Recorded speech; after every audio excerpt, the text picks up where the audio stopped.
To talk to you about MyBigCampus, and specifically I'm going to discuss the MyBigCampus library.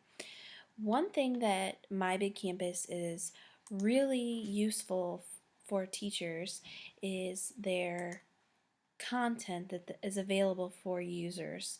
If you've logged into MyBigCampus, I'm going to briefly show you where you can find the library and how to use it. Log into your MyBigCampus account and you notice that over the summer that we have a new look, and I think this is really exciting. I found that it's fairly easy to use and things are still available that you created before they changed the website. You just may have to look at it in a little different way. So the first thing we're going to do today is the library. So if you scroll down on your screen, you click the icon that says library. Then you can see that they have everything in the library broken down by content areas, and you could click on the content area that you are looking for, but if you're like me, you're in a hurry and you want to search for something specific.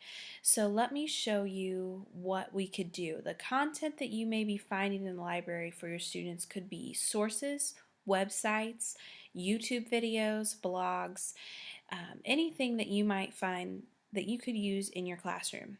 And the great thing about showing or finding a YouTube video through MyBigCampus is that it's safe. You don't get all the extra ads or comments at the bottom of the YouTube video that may cause you some concern in your classroom. On MyBigCampus, that's all disappeared and it's safe. So I'm going to show you how to search the library. You'll click the little toolbar right here where I'm pointing to that says search the library. And for today I'm going to search for context clues. I'm going to teach a lesson about context clues, so I need to find some information, see what's out there.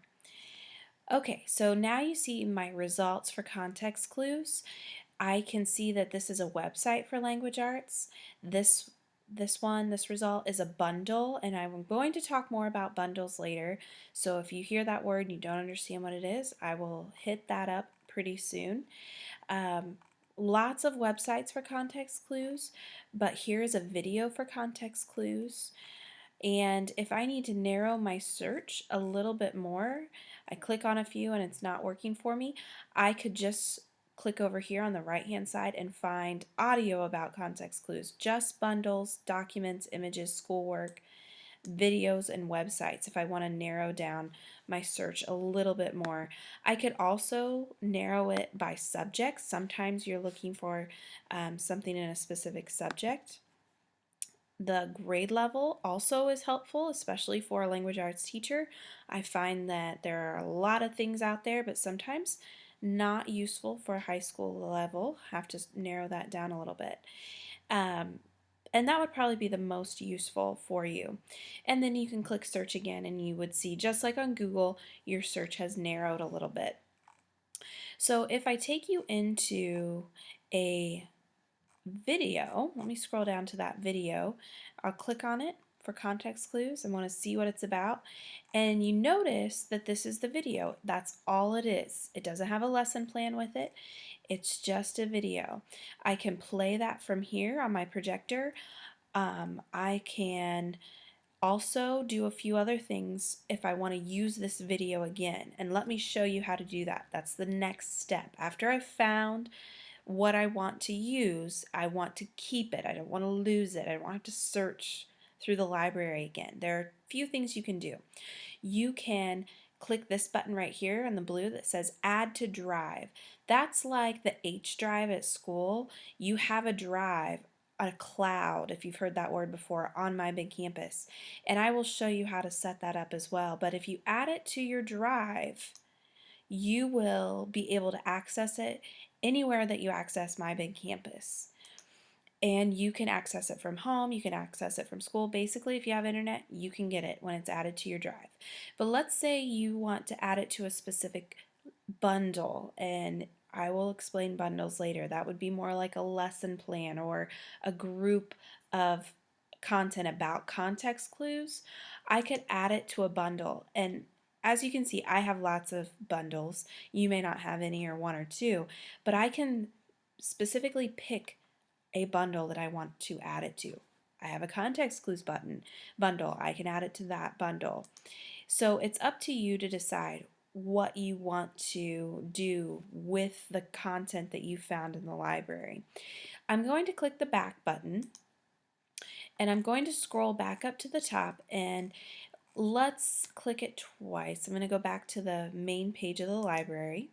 Here I am back here, and let's say that I've searched and I can't find anything that I really want to use, but when I did a Google search or a YouTube search, I did find something that I would like to use, and I would like to have it in my drive in MyBigCampus. That's where you can house all your resources. It's kind of like a flash drive that you can take anywhere.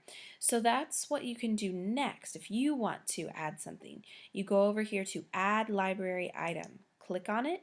You can add a YouTube video or add a website. So I'm going to show you YouTube video. And when you've been to YouTube, all you have to do is paste in the URL, and you can see I don't have a URL, but I click Get Info and it will add everything in, and I click Add, and then it's been added to my drive. So sometimes your YouTube video has already been added to the library, the MyBigCampus library, and it'll pop up right away. Other times you have to search for it. You just copy and paste the URL from YouTube in here, click Get Info, and scroll down. You can add it to the library and your own drive. It's the same process with the website. Went back, I'm going to click Add Library Item. I found a website I really want to use in my classroom. I copy and paste the URL from the website, click Get Info, click Add, and it's been added to my drive. So I encourage you for your next process to explore the library, and if you scroll down in my bundle, you will see there are next steps for you to be able to successfully use the MyBigCampus library. Thanks for listening, and I hope that you've learned something that you can use